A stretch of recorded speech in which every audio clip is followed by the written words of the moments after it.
Hello everyone, welcome to my channel Bold and Beautiful today. Bridget finds Grace's dreadful secret: Liam is not sick at all. Grace insists on operating when Liam is hurried back to emergency surgery. It appears like Grace Buckingham will insist on having surgery this time, even though Liam Spencer will be taken back to emergency surgery. Since Liam is her patient, Grace wanted to take the lead after he was taken into the hospital with a gunshot wound.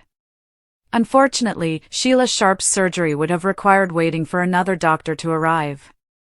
John Finnegan pushed Grace to assist Sheila while he worked on Liam since he didn't want to put things off. Despite removing the bullet and saving Liam's life, he is still in danger. Post-operative complications are always a possibility, particularly because Liam has been coping with other health problems. Liam hasn't been strong in a long time, as Steffi Forrester noted. Given that Liam has an incurable brain tumor, it's not like he was playing at his best before this trauma. What happens next on BNB may be influenced by Liam's weakness. Since Liam will need to return to the operating room the week of July 14th to 18th, it looks like his recuperation will be hampered. Given her strangely strong feelings for Liam's care, Grace will insist on performing his upcoming surgery. Grace became quite upset about Liam's tumor condition even before all of this shooting chaos broke out. Finn made the point that Liam had to decide if he wanted to risk adverse effects and a diminished quality of life in his remaining time. But Grace was blatantly insistent about attempting to convince Liam to undergo radiation and chemotherapy. Naturally, helping Liam through this shooting-related situation has taken precedence. Before Liam can do anything else, he must survive the fallout from his confrontation with Luna Nozawa. Grace will proceed with Liam's upcoming emergency operation, understanding that there are several factors at play. Bill Spencer and Liam's other family members, who are eagerly awaiting word on whether he will make it, will also be aware of it. Liam Spencer, pale as the sheets beneath him and seemingly clinging to life by the most tenuous thread, was once again propelled down the corridor towards the glaring lights of the operating room, his journey a grim echo of the terrifying hours just past. This unexpected regression, a cruel twist in an already harrowing narrative, stemmed from insidious complications brewing beneath the surface of his fragile recovery from Sheila Sharp's bullet, complications whispering of infection, internal bleeding, or perhaps the terrifying specter of his body simply succumbing to the overwhelming trauma layered upon his already critically compromised health, the inoperable brain tumor that had cast a long, debilitating shadow over his recent existence, sapping his strength long before a gunshot ever tore through him. The news hit the waiting area like a physical blow, fracturing the fragile hope that had tentatively begun to bloom after Finnegan's initial, life-saving intervention. Steffi Forrester's earlier, hauntingly accurate observation that Liam hadn't been strong in quite a while now resonated with terrifying clarity, transforming from a statement of concern into a chilling prophecy.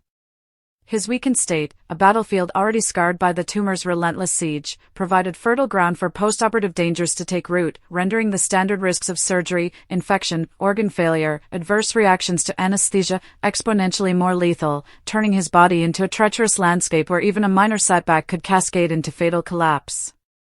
Yet, amidst the swirling dread and the renewed chorus of whispered prayers from Bill Spencer, Hope Logan, and the gathered constellation of Liam's loved ones, whose faces mirrored the abyss of fear threatening to engulf them, one figure moved with a resolve that bordered on the ferocious: Dr. Grace Buckingham. Before the gurney had even fully cleared the ICU doors, Grace was asserting her claim, her voice cutting through the procedural din with an authority that brooked no dissent. She would lead this critical surgery. This insistence wasn't born merely from professional duty or the simple fact that Liam remained formally under her care, for the neurological complexities overshadowing everything. It pulsed with an intensity that had marked her approach to Liam Spencer long before Sheila Sharp's violent eruption into their lives, an intensity that had previously manifested during fraught discussions about his tumor. Finn, recalling those tense consultations, could still see Grace's almost unnerving fervor as she advocated aggressively for subjecting Liam to a punishing regimen of chemotherapy and radiation, pushing against Finn's more cautious stance, emphasizing Liam's autonomy and quality of life in his remaining time. Finn had argued for Liam's right to choose, to weigh the potential extension of life against the certainty of debilitating side effects, but Grace had been immovable, almost possessive in her conviction about fighting the tumor with every weapon available, a conviction that now seemed to transfer with amplified force onto this acute, ballistic crisis.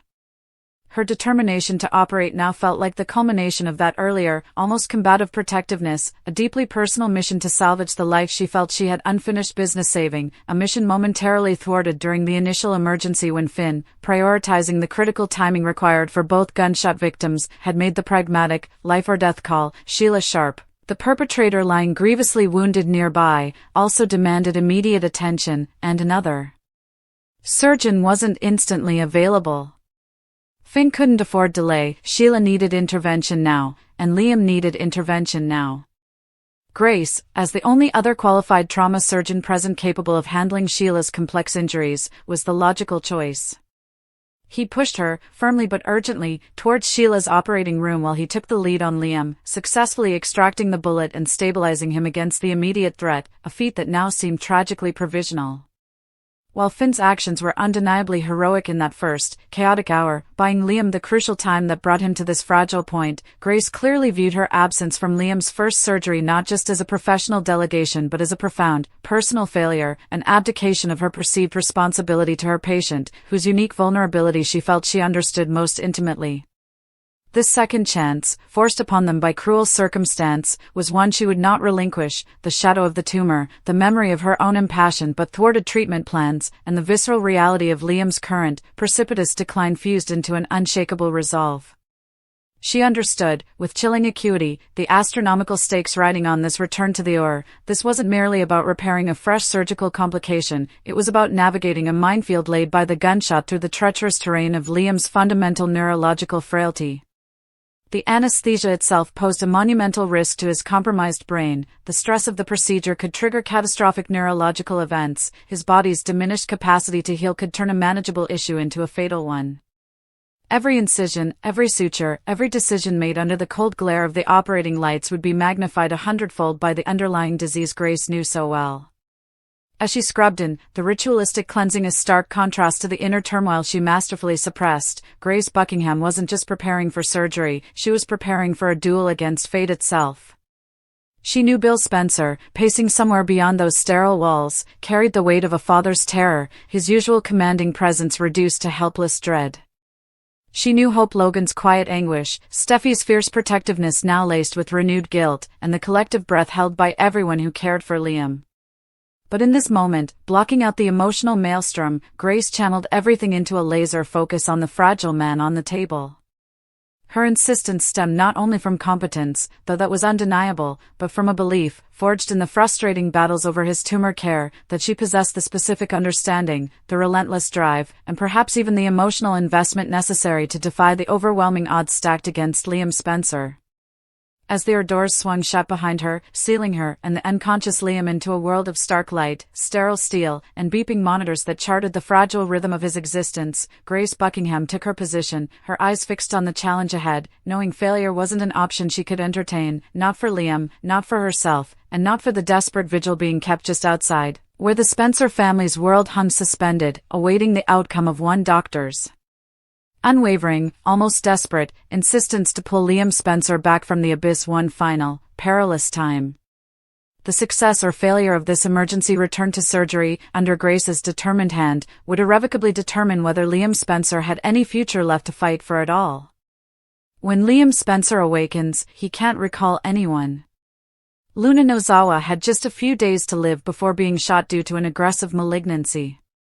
Even if Dr. John Finnegan's patient prevails in both cases, Liam won't emerge as the same person his friends and family knew. In fact, he may not even be familiar with them. Here are all the new spoilers for what's coming up on Bold and Beautiful this summer. Bridget and Finn race to save Liam. Fans of The Bold and the Beautiful are due for a dramatic memory loss plotline, as it has been a long time since anyone on the show experienced amnesia. Given that he was just shot and has been battling cancer, Liam Spencer is truly the ideal candidate. Online rumors suggest that while operating on his gunshot wound, Finn and Bridget Forrester might perform a miracle and successfully remove the tumor or cure the malignancy. When it comes to medical and legal storylines on the daytime program, The Bold and the Beautiful has a tendency to embellish the facts, even though the science behind it is completely nonsensical. But if you want to save Scott Clifton's character, there will be a catch. Does Liam Spencer have memory loss? According to Bold and the Beautiful Rumors, Liam Spencer may wake up with terrible amnesia. Finn and the medical professionals may have to remove important brain regions that are affected by the tumor that affects Liam's memory if they must take anything from his skull. Could Liam wake up and not even recall Hope Logan or Steffi Forrester? What's worse is that he can wake up believing he is still married to one of his former wives. Dr. John Finn Finnegan, his brow furrowed with a concentration that bordered on desperation, leaned over the unnervingly still form of Liam Spencer. Beneath the surgical drape, Liam wasn't just fighting the catastrophic damage inflicted by a bullet's brutal entry, he was locked in a far older, more insidious battle against a monstrously aggressive tumor that had already stolen his vitality and dictated a grim countdown measured in mere days before the gunshot abruptly rewrote his fate. Finn, alongside the skilled and equally grave Dr. Bridget Forrester, wasn't merely attempting trauma surgery, they were staging a last-ditch, seemingly impossible intervention against two terminal sentences simultaneously, the violent interruption of the gunshot wound and the slow, consuming horror of the cancer itself. Sweat beaded on Finn's forehead, not just from the physical exertion, but from the staggering weight of the gamble they were undertaking. Word had indeed rippled through the hospital corridors and beyond, whispered like a fragile prayer. Could this dual assault on Liam's failing body yield a miracle? Could they, in the high-stakes chaos of repairing shredded tissue and stemming hemorrhaging blood vessels, also find a way to excise the vile, life-devouring growth nestled deep within Liam's skull?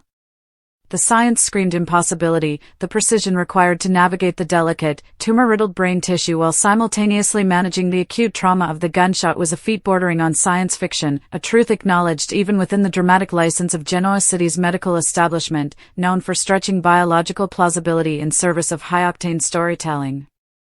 Yet, driven by professional duty, familial ties, however complex, and the sheer, unyielding will to defy the inevitable, Finn and Bridget pushed forward, their hands moving with practiced urgency, their minds focused on the sliver of hope that a confluence of skill, timing, and sheer daytime drama luck might achieve the unprecedented.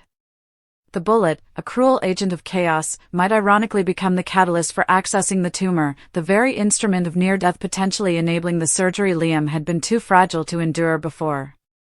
Hours bled into each other, a tense vigil marked by the rhythmic beeping of monitors and the hushed, urgent exchanges of the surgical team.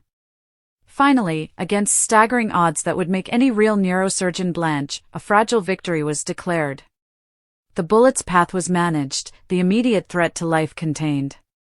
More astonishingly, somehow, through a combination of surgical daring and the narrative need for seismic twists, the aggressive tumor, the architect of Liam's impending demise, was declared successfully removed.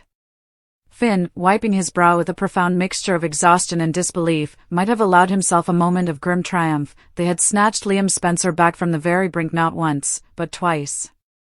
Yet, as the adrenaline began to ebb, a chilling certainty settled over him, a truth whispered in the hushed aftermath of the operation and confirmed by the grim calculus of brain surgery near critical memory centers: miracles, especially on soaps, invariably come with a devastating price.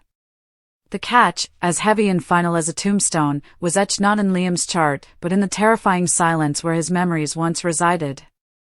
The victory in the OR was not the end, but merely the prologue to a far more profound and personal tragedy. Days later, in the muted, antiseptic-scented quiet of the recovery room, Liam Spencer's eyelids fluttered, then opened. The eyes that blinked against the dim light were familiar, the same shade of blue that had once held warmth, confusion, determination, love, yet they were now windows looking out onto a terrifying, absolute void.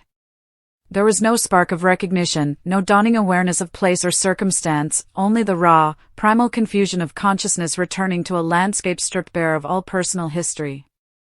The nurses, the doctors, the concerned faces leaning over him, they were meaningless shapes, sounds without context. The beeping monitors were alien signals, the 4-line taped to his arm was an unexplained intrusion. He was adrift in a terrifying present, utterly disconnected from the Liam Spencer who had laughed, loved, fought, despaired, and built a life over decades in Los Angeles. The crucial parts of his brain, the delicate neural pathways ravaged by the tumor's growth and inevitably disturbed or sacrificed during the desperate, life-saving excavation to remove it, had severed the ties to his entire past. This wasn't just forgetfulness, this was a profound, catastrophic amnesia, the terrifying erasure of self. When Steffi Forrester, her own face etched with the exhaustion of vigil and the desperate hope of his survival, leaned in, her voice trembling as she whispered his name, her touch gentle on his hand, Liam recoiled with the instinctive fear of a stranger. Her beautiful, familiar face registered nothing. The name Steffi echoed hollowly, devoid of the decade-long tapestry of passion, betrayal, forgiveness, marriage, divorce, co-parenting, and deep, complicated connection it should have evoked. The intensity in her eyes, the love and relief shining through her tears, were met with blank incomprehension. He didn't know her. He didn't know the feel of her hand, the sound of her voice in his ear, the shared history of joy and anguish that bound them. It was a rejection far deeper and more cruel than any argument, any betrayal they had ever weathered. Steffi's hopeful smile froze, then shattered, replaced by a dawning horror as the realization crashed over her. The man she loved, the father of her children, was physically present but psychically gone. The Liam who knew her, who knew them, was lost. The cruel twist deepened when Hope Logan arrived, drawn by the news of his waking, her expression a complex mix of residual love, profound concern, and the awkwardness of their fractured history. Her presence, meant as support, became another layer of bewildering agony for Liam. This woman, whose gentle spirit and enduring connection had once been a cornerstone of his life, whose name was synonymous with both deep love and agonizing conflict, was just another anxious face in the room. Hope, he might murmur, testing the word, finding no anchor, no flood of memories, not the sweetness of their first love, not the pain of their divorces, not the enduring bond forged through their daughter Beth. Her tears, her whispered pleas for him to remember, bounced off the newly erected, impenetrable wall within his mind. The devastation was mirrored on her face. The man who had been her husband, the father of her child, looked through her as if she were a ghost. The terrifying question hanging in the sterile air wasn't just if he would remember, but who he fundamentally was without those memories. John Finnegan pushed Grace to assist Sheila while he worked on Liam since he didn't want to put things off. The implications of this neural void stretch far beyond the immediate heartbreak in that hospital room, radiating outwards to shatter the fragile equilibrium of Liam's entire world. If foundational figures like Steffi and Hope are erased, what of his father, Bill Spencer, the imposing titan whose approval Liam constantly sought and whose manipulations shaped so much of his life? Bill's forceful presence, his pride, his disappointment, would it now register only as intimidating noise? What of his brother, Wyatt, his confidant and sometimes rival? Their shared childhood, their complex dynamic as Spencer men, gone. Kelly and Beth, his beloved daughters? The terrifying prospect looms that the little girls who were the center of his universe might approach his bedside only to be met with the polite, detached confusion reserved for unknown children. The sheer horror of a parent not recognizing their own child is a primal fear made devastatingly real. The practicalities of his life crumble. Spencer Publications, his career, his home, his finances, all are concepts tied to an identity he no longer possesses. Who signs the checks? Who makes medical decisions? Who explains to him the intricate web of relationships, betrayals, and alliances that define Genoa City? The amnesia presents a terrifying existential crisis. Liam Spencer has survived bullets and cancer, but the essence of Liam, his experiences, his relationships, his very personality forged through years of joy, pain, and consequence, has been wiped clean. Will the core personality traits emerge, his inherent decency, his tendency towards indecision, his deep-seated need for love and approval? Or will the trauma and the physical alteration of his brain forge an entirely new, unknown man? The most chilling, soap-worthy possibility teased in the spoilers adds another layer of potential agony. Could the fragmented, damaged pathways reconstruct a false reality? Could Liam wake up believing he inhabits an earlier, less complicated time? The nightmare scenario where he looks at Steffi or Hope and believes they are still happily married, blissfully unaware of the painful history, the betrayals, the other partners, and the children born from subsequent relationships, is rife with dramatic potential and emotional landmines. Imagine the confusion, the hurt, when he acts on a memory that isn't just absent, but wrong, when he rejects the present reality in favor of a comforting, fabricated past.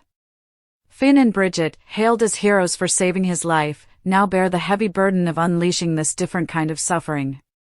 They stare at their patient, the miracle man, and see the profound cost of their success.